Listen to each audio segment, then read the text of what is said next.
अस्सलाम वालेकुम dear students, आपका वेलकम है मेरी यूट्यूब चैनल में। बेटा आज हम नीट 2020 फिजिक्स के आखिरी दो क्वेश्चंस करेंगे। तो चलिए क्वेश्चन नंबर 43 से शुरू करते हैं।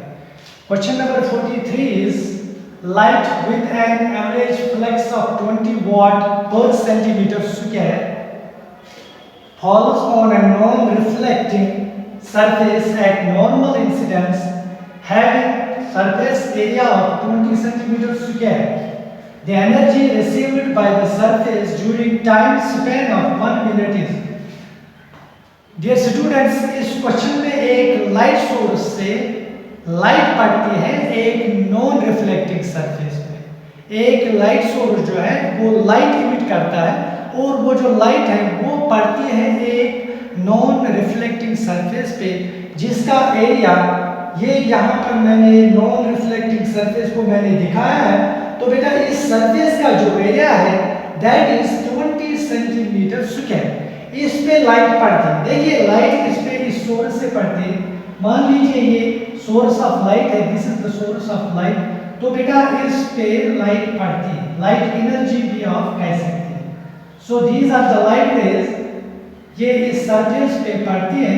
तो हमें बताना है कि ये सरफेस लाइट रिसीव करेगा एक मिनट में the energy received by the surface during time span of 1 minute. एक मिनट में ये कितनी एनर्जी, लाइट एनर्जी रिसीव करेगा। तो बेटा पहले हम यहाँ क्वेश्चन को अच्छी तरह समझने की कोशिश करेंगे, फिर हम इस क्वेश्चन को हंसते खेलते सॉल्व करेंगे। यहाँ जो है यहाँ एवरेज फ्लक्स दिया गया है। एवरेज फ्लक्स यानी लाइट एनर्जी का average flux that is 20 watt per centimetre square. आपको पता है कि watt is the unit of power. Watt is the unit of power. So बेटा हम कह सकते हैं कि यहाँ जो 20 वाट पर सेंटीमीटर स्क्वायर है it is power divided by area.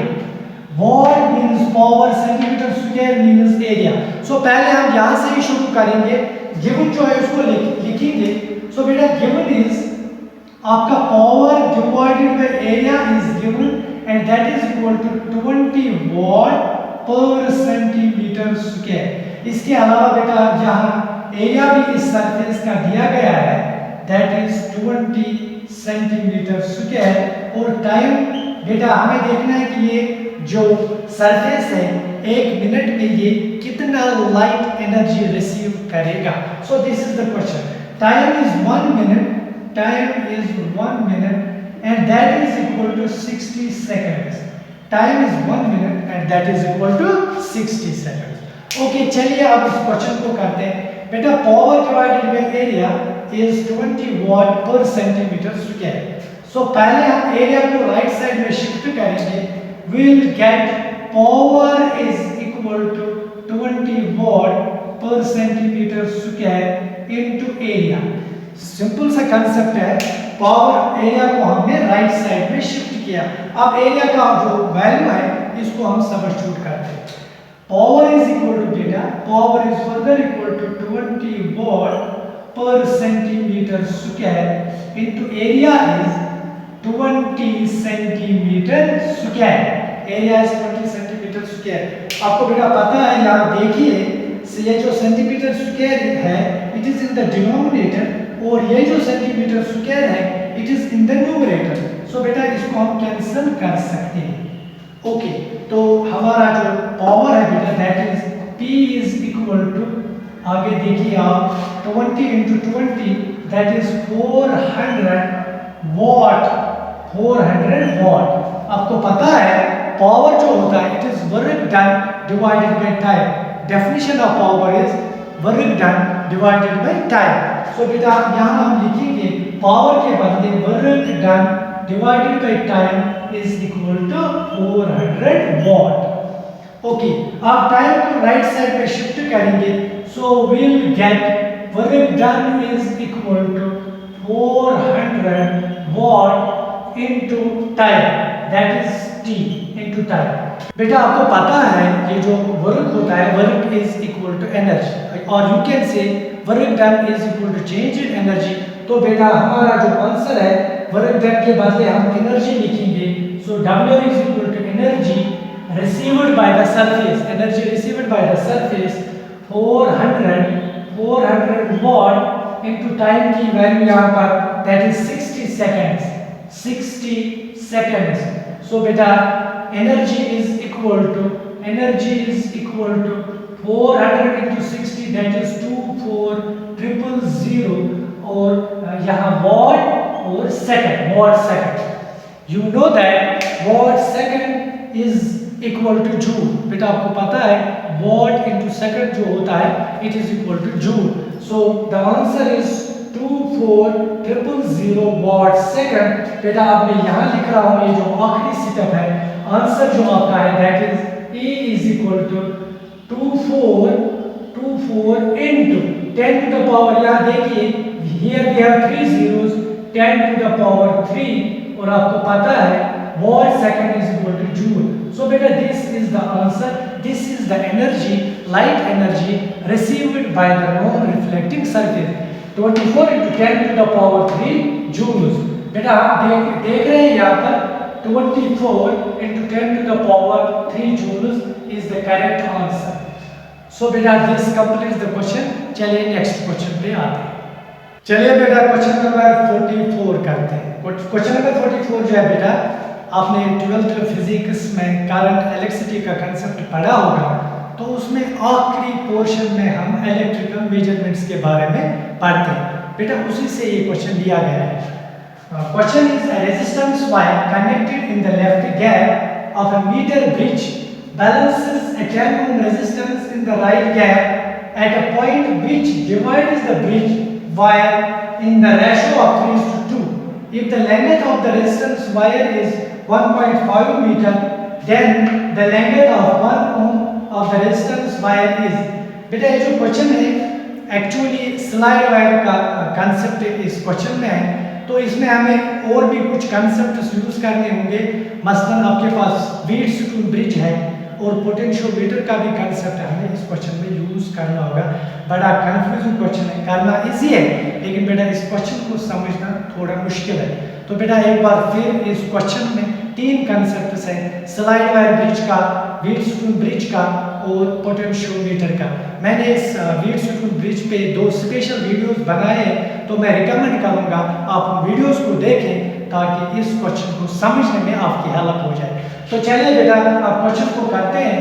यहाँ आप देख रहे हैं resistance wire connected in the left gap of a metre bridge. बेटा ये जो रेजिस्टेंस वायर का इसने यहाँ वर्ड यूज किया है, ये यहाँ पर मैंने इस रेजिस्टेंस को R से दिखाया है, connected in the left gap. तो इस रेजिस्टेंस वायर को यहाँ हमने यहाँ पर कनेक्ट किया है और इसको R से डिनोट किया है। Metre bridge balances a 10 ohm resistance in the right gap. ये जो रेजिस्टेंस है R, ये इस 10 ohm के रेजिस्टेंस को बैलेंस करता है, which is in the right gap. So R is in the left gap, 10 ohm resistance is in the right gap और ये रेजिस्टेंस जो है ये इसको बैलेंस करता है। यानी ये जो यहाँ पर वायर AB है, आप वायर AB को देखिए, it is a resistance wire, लेकिन ये नहीं, यहाँ पर रेजिस्टेंस वायर का मतलब है दिस रेजिस्टेंस R और ये जो वायर है AB, जैसा कि हम पोटेंशियोमीटर में यूज करते हैं, वायर AB जिसे हम रेजिस्टेंस वायर कहते हैं, जिसके रेजिस्टेंस काफी हाई होते हैं। तो बेटा पॉइंट C जो है it is the balancing point, यानी जहां पर हमें नल डिफ्लेक्शन मिलती है, जहां पर जो गैल्वेनोमीटर जब हम कनेक्ट करते हैं तो वो गैल्वेनोमीटर 0 डिफ्लेक्शन दिखाता है। और आगे बढ़िए, balance a 10 ohm resistance in the right gap at a point, इस पॉइंट पे ये इस 10 ohm के रेजिस्टेंस को बैलेंस करता है इस पॉइंट पे at a point which divides the bridge wire। अब यहाँ ये जो ब्रिज वायर है ये wire AB, bridge wire AB जो बेटा है it is equal to 1.5 metre और इसका यहाँ पर मतलब है ब्रिज वायर। बेटा हम इसको अपनी लैंग्वेज में रेजिस्टेंस वायर कहते हैं, तो यहाँ इसने इसको ब्रिज वायर से इंडिकेट किया है और इसी तरह हम इस रेजिस्टेंस को वेरिएबल रेजिस्टेंस कहते हैं, यहाँ इसने इसको रेजिस्टेंस वायर का नाम दिया।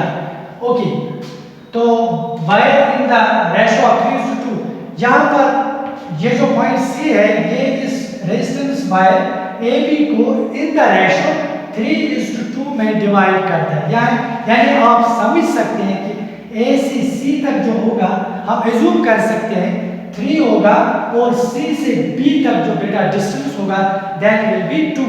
तो ए से सी तक जो रेजिस्टेंस है उसको मैंने पी से डिनोट किया है और सी से बी तक जो रेजिस्टेंस है यहाँ उसको मैंने क्यू से डिनोट किया है। तो बेटा हमें देखना है then the length of 1 ohm of the resistance wire। अब मैं आपको सब क्वेश्चन जब का जो फाइनल ये जो पूछता है मैं आपको वो बताने वाला हूँ। इसके कहने का मतलब है अगर ये जो रेजिस्टेंस है R है तो इसने इस 10 ओम के रेजिस्टेंस को बैलेंस किया। यहाँ जो इस वायर की लेंथ है दैट इज 1.5 मीटर। तो और इस और जो है बैलेंसिंग रेजिस्टेंस है it corresponds to 1.5 metre resistance. और की वैल्यू कुछ हो सकते हैं 10 ओम हो सकते हैं 15 20 कुछ भी हो सकते हैं। तो मान लीजिए R की वैल्यू 10 ओम है। अगर ये 10 ओम इस वायर 1.5 मीटर के लिए सूटेबल है इसको बैलेंस करने के लिए, तो इस क्वेश्चन का जो कहना है ये कहता है कि एक बार फिर सुन लीजिए अगर R की वैल्यू 10 ओम है और ये 10 ओम इस 1.5 मीटर रेजिस्टेंस वायर के लिए सूटेबल है यानी ये इस यहाँ पर हमें ना डिफ्लेक्शन दिखाता है। तो ये कहता है कि अगर 1 ओम की रेजिस्टेंस हम यूज कर रहे हैं R की जगह या R की वैल्यू अगर 1 ओम होगी तो बेटा उस सूरत में ये जो रेजिस्टेंस वायर होगा इसकी लेंथ क्या होगी। आप एक बार फिर देखिए if the length of the resistance wire is 1.5 meter then अगर इस रेजिस्टेंस वायर की लेंथ 1.5 मीटर है then the length of 1 ohm यानी अगर ये रेजिस्टेंस 1 ओम है तो then the length of 1 ohm of the resistance wire तो इस वायर की लेंथ उस सूरत में क्या होगी। बेटा देखिए हम इस क्वेश्चन को कैसे करेंगे। पहले हम पोटेंशियोमीटर का जो प्रिंसिपल है उसको मैं यहाँ मेंशन कर रहा हूँ। आपको पता है अकॉर्डिंग टू पोटेंशियोमीटर जो रेजिस्टेंस होती है रेजिस्टेंस बेटा स्मॉल r से मैं फिलहाल लिख रहा हूँ resistance is directly proportional to length of the wire. This is the main principle of potentiometer. Resistance of this wire potentiometer wire यहाँ ब्रिज वायर या रेजिस्टेंस वायर इसकी जो रेजिस्टेंस होती है it is directly proportional to length of the wire यानी यहाँ पर एक कांस्टेंट आएगा which implies R is equal to KL। भाई बेटा जो K है इसको हम पोटेंशियल ग्रेडियंट कहते हैं potential gradient. Okay R is equal to KL while K is a constant and is known as potential gradient। K is known as potential gradient। Okay अब यहाँ P जो है P it is resistance between A and C। Resistance between A and C or AC is equal to P। Okay, और AC को हमने P से denote किया है which is equal to 3L। Sorry 3L नहीं 3K according to principle of potentiometer। क्योंकि बेटा अगर L लेंथ है तो हमारा आएगा KL तो अगर लेंथ 3 है यहाँ पर होगा 3K। ये किसके रेजिस्टेंस होगी बेटा it will be P it will be equal to P। Similarly resistance और जो B टू C होगा या C टू B होगा CB is equal to Q which is equal to 2K। I hope you understand resistance is directly proportional to length which implies resistance is equal to K times length। यहाँ length 3 है तो बेटा ये resistance 3K के बराबर होगी और यहाँ रेजिस्टेंस लेंथ 2 है this will be equal to 2K।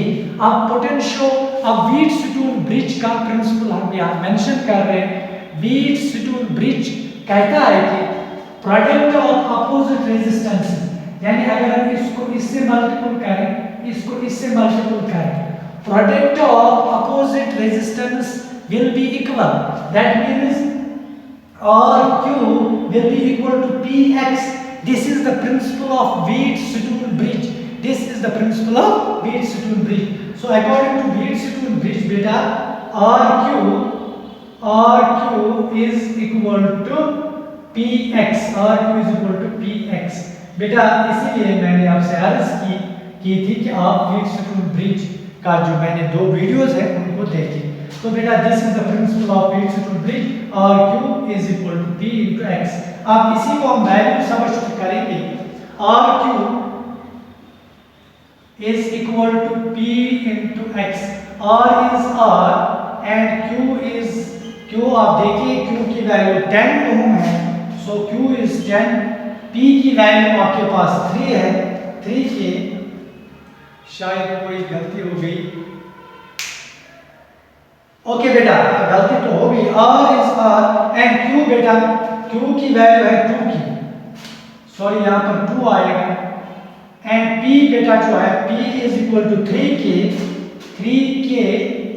into X की वैल्यू 10 ओम है, सो X is 10। एक बार फिर R की वैल्यू R, Q की वैल्यू 2K, यहाँ K भी लिखना होगा, तो Q की वैल्यू 2K है, P is equal to 3K and X is equal to 10। सो बेटा K के साथ कैंसिल होगा, सो R की वैल्यू होगी 3 into 10 that is 30 divided by 2 which is equal to 15 ओम। ये जो R होगा बेटा इसकी वैल्यू होगी 15 ओम।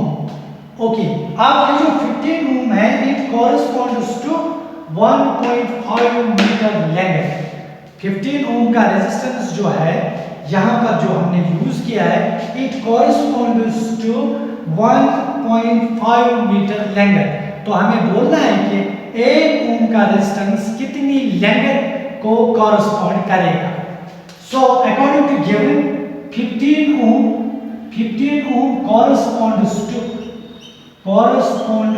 टू मैं शॉर्ट लिख रहा हूं, 15 ohm corresponds to 1.5 metre.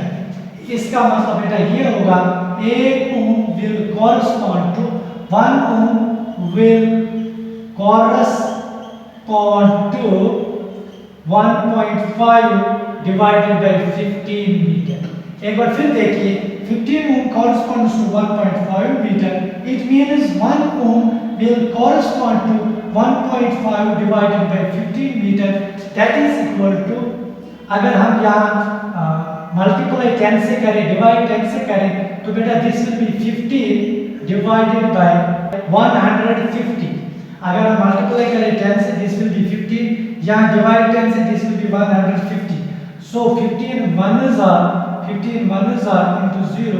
Beta answer is 1 divided by 10. So you can write 10 to the power minus 1 और आप यू भी लिख सकते हैं 1.0 into 10 to the power minus 1 meter।